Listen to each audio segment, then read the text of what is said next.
வீட்டு வேலைக்காரி ஸ்டெல்லா காலையில எழுந்த உடனே வீட்டுக்கு முன்னாடி கோலம் போடணும், வீட்டை பெருக்கணும், சுத்தம் பண்ணணும், டைமுக்கு சமைக்கணும். இல்லனா எஜமானி இவளை சமைச்சிருவா. எஜமானி பேரு மரியா. வேலைக்காரியும் வரியான்னு இவளை குளிக்க கூப்பிடுறா. எஜமானி எந்த வேலையும் செய்ய மாட்டா. அவ சொக்காவை கூட இவ தான் கட்டணும். அவ உடம்புக்கு சோப்பு போடணும், அவ மணியை ஆட்டணும். இத முதலாளி பாத்துக்கிட்டு இருக்கான். ஏண்டா டேய், புதுசா பாக்குற மாதிரி பாக்குற, இதுக்கு முன்னாடி நீ பார்த்ததே இல்லையான்னு வேலைக்காரியும் அவனை முறைக்கிறா.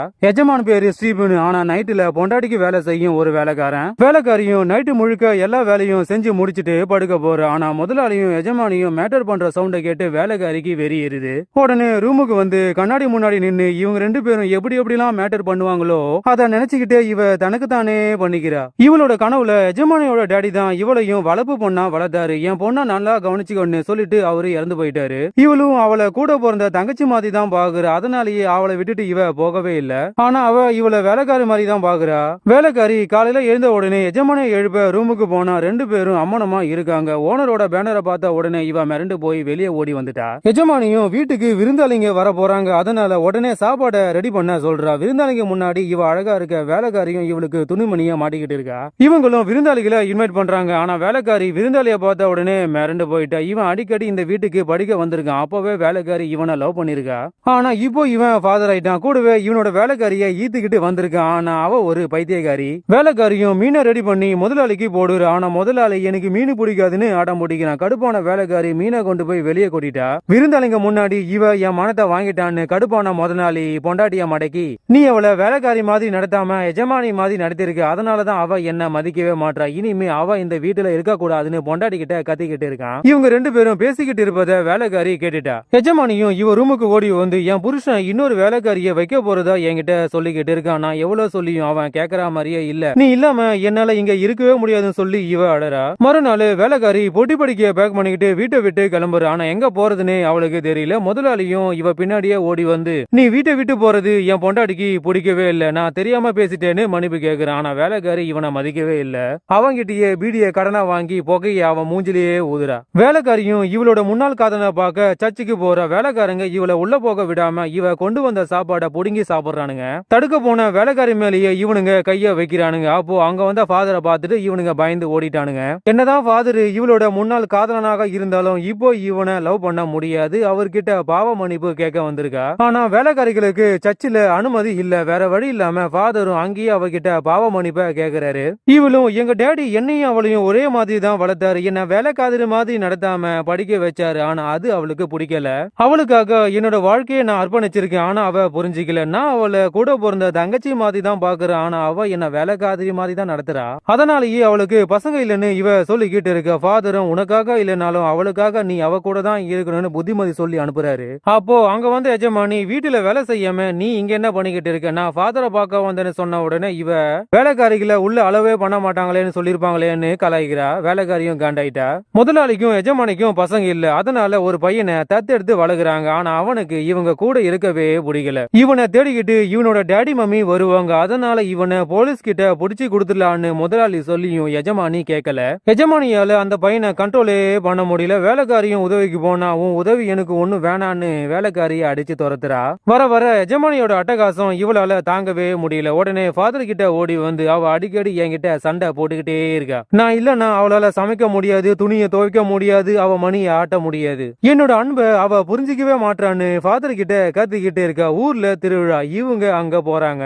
வேலைக்காரி கிட்ட இருந்த பையன் காணாம போயிட்டான். ஒரு பையனை கூட உன்னால கவனிக்க முடியாதான்னு எஜமானியும் இவளை தெரிவிக்கிட்டு இருக்கா. இவங்களும் எங்க தேடியும் அந்த பையன் கிடைக்கல. அப்போ ஒரு மீன்கார பையன் அந்த பையனை கண்டுபிடிச்சு இவங்க கிட்ட கொண்டு வந்து கொடுக்கறான். இவன் மீன்கார பையனை தெரிஞ்ச உடனே இவங்க இவனை ஒரு மாதிரி பாக்குறாங்க. உதவி பண்ணவங்கிட்டயே உங்க திமிர காட்டுறீங்களான்னு வேலைக்காரியும் இவங்கள முறைகிற. அவங்கிட்ட கண்ணாலேயே மன்னிப்பு கேக்குற. அன்னைக்கு நைட்டு இந்த பையனை தேடிக்கிட்டு ஒரு மந்திரவாதி இவங்களோட வீட்டுக்கு வரான். அந்த பையன் இவனை பார்த்த உடனே ஓடி போய் ஒளிஞ்சுக்கிட்டான். இவன் இந்த ஊரோட மேஜிக் மேன். இவனோட மேஜிக் ஷோவை பார்த்த எஜமானியும் வேலைக்காரியும் இவனுக்கு அடிமை ஆயிட்டாங்க. அதனால இவனை வீட்டுக்கு கூப்பிட்டு சாப்பாட போடுறாங்க. இவன் இந்த பையனை தேடிக்கிட்டு வந்திருக்கான்னு இவங்களுக்கு தெரியல. ஆனா வேலைக்காரிக்கு தெரிஞ்சு போச்சு. கொஞ்ச நாளைக்கு முன்னாடி இவனோட மேஜிக் ஷோ எரிஞ்சு போச்சு. அங்கிருந்து அந்த பையன் தப்பிச்சிட்டான். உங்ககிட்ட இருக்கிற அனாதை பையன் என்னோட பையன், அவனை என்கிட்டயே கொடுத்துருங்கன்னு கேக்குறான். எஜமானியும் வேற வழி இல்லாம தாராளமாக அவனை கூட்டிட்டு போங்கன்னு சொன்ன உடனே வேலைக்காரியும் எஜமானியும் மிரட்டி இவன் நல்லவன் மாதிரியே தெரியல, என்னால அந்த பையனை இவன் கூட அனுப்ப முடியாதுன்னு வார்னிங் கொடுக்குறா. உடனே மேஜிக் மேனு நான் நாளைக்கு வந்து அந்த பையனை கூட்டிட்டு போறேன்னு சொல்லிட்டு கிளம்பிட்டான். எஜமானியும் வேலைக்காரியும் அந்த பையனை அவன் கூட அனுப்பலாமா வேண்டாமான்னு ஃபாதர் கிட்ட ஹெல்ப் கேட்க அவரோட வீட்டுக்கு போறாங்க.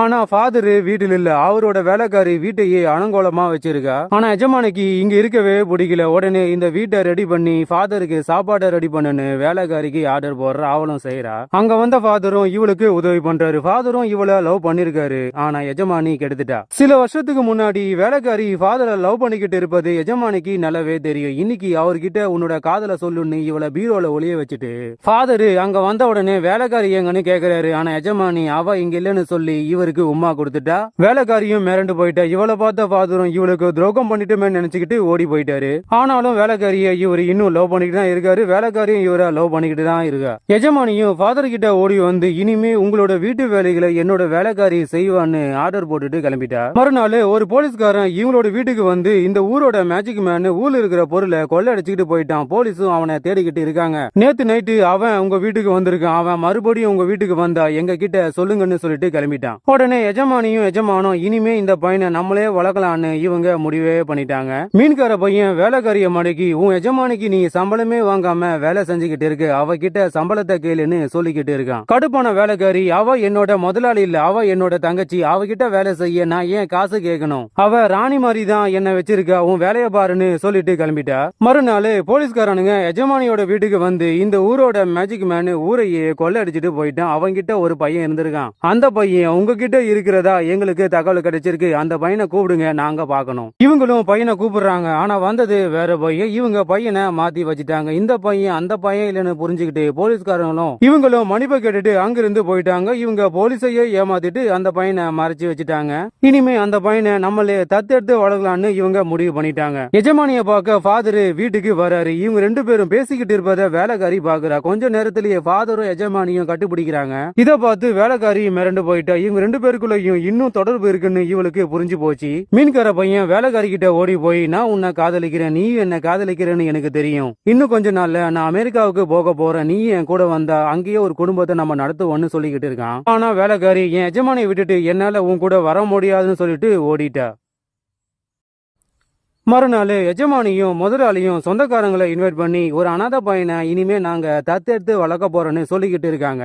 ஆனா எஜமானி முதலாளிக்கு துரோகம் பண்ணிக்கிட்டு இருக்க, எல்லாரும் முன்னாடியும் நல்லவ மாதிரி நடிச்சுக்கிட்டு இருப்பது வேலைக்காரிக்கு எரியுது. உடனே வேலைக்காரி இனிமேல் இந்த உண்மையை யார்கிட்டையும் மறைக்க வேண்டான்னு எல்லாரும் முன்னாடியும் என்னோட எஜமானி என்னோட முதலாளிக்கு துரோகம் பண்ணிக்கிட்டு இருக்க, இந்த ஊரோட சர்ச்சு ஃபாதருக்கும் என்னோட எஜமானிக்கும் தொடர்பு இருக்குன்னு எல்லாரும் முன்னாடியும் இவ உளறிட்டா. இதை கேட்டு எல்லாருமே பாத்துட்டாங்க. ஃபாதரோட வேலைக்காரி மயக்கடிச்சு கீழே விழுந்துட்டா. ஃபாதர் ரொம்ப நல்லவரு, அவரு அப்படி பண்ணிருக்க மாட்டார்னு எல்லாரும் சொல்லிக்கிட்டு இருக்காங்க. ஆனா வேலைக்காரி இவங்க ரெண்டு பேரும் கொஞ்சம் விளையாடுவத நானே என்னோட கண்ணால பார்த்தேன்னு வாக்குமூலமே கொடுக்குறா. துரோகம் பண்ண எஜமானி மூஞ்சில இனிமே முழிக்க கூடாதுன்னு பொட்டி படிக்க பேக் பண்ணிட்டு வீட்டை விட்டு கிளம்புற. அங்க வந்த எஜமானியும் இவளை மடக்கி ஏன் இப்படி பண்ணனு இவளை போட்டு அடிக்கிறா. எஜமானியும் எனக்கும் ஃபாதருக்கும் எந்த தொடர்பும் இல்ல, அன்னைக்கு யதார்த்தமா தான் நான் அவரை கட்டி பிடிச்சேன், மன்னிப்பு கேட்பதற்காகத்தான் அன்னைக்கு நான் அவரை வீட்டுக்கே கூப்பிட்டேன்னு சொல்லிக்கிட்டு இருக்கு. ஆனா வேலைக்காரி நீயும் தானே ஃபாதரை லவ் பண்ண, அன்னைக்கு எங்களோட காதல பிரிச்சதும் நீ தானே கேட்டுக்கிட்டு இருக்கா. எஜமானியும் நீ நினைக்கிற மாதிரி ஃபாதர் உன்னை லவ் பண்ணவே இல்ல, அன்னைக்கு அவர் வந்தது நம்ம ரெண்டு பேருக்கும் குட் பை சொல்லிட்டு போக, உன்னோட சார்பாக தான் நான் அவருக்கு உமா கொடுத்தேன்னு இவ சொல்லிக்கிட்டு இருக்கா. அப்போதான் வேலைக்காரிக்கே புரியுது எஜமானி இவ்வளவு நாளா நம்மள எவ்வளவு லவ் பண்ணிக்கிட்டு இருந்திருக்கான்னு. வீடு முழுக்க தீ பத்திக்கிட்டு எரியுது. எஜமானியும் மயங்கி விழுந்துட்டா. வேலைக்காரியும் அவளை காப்பாத்துறா. சில மாதங்கள் கழிச்சு எஜமானிக்கும் ஃபாதருக்கும் எந்த தொடர்பு இல்லைன்னு முதலாளி புரிஞ்சுக்கிட்டு பொண்டாட்டியை ஏத்துக்கிட்டாரு. வேலைக்காரியும் எஜமானி விட்டு பிரிஞ்சு மீன்கார பையன் கூட ஜாயின் பண்ணிக்கிட்டு அமெரிக்காவுக்கு ஒரு புதிய வாழ்க்கைய தொடங்க போறா.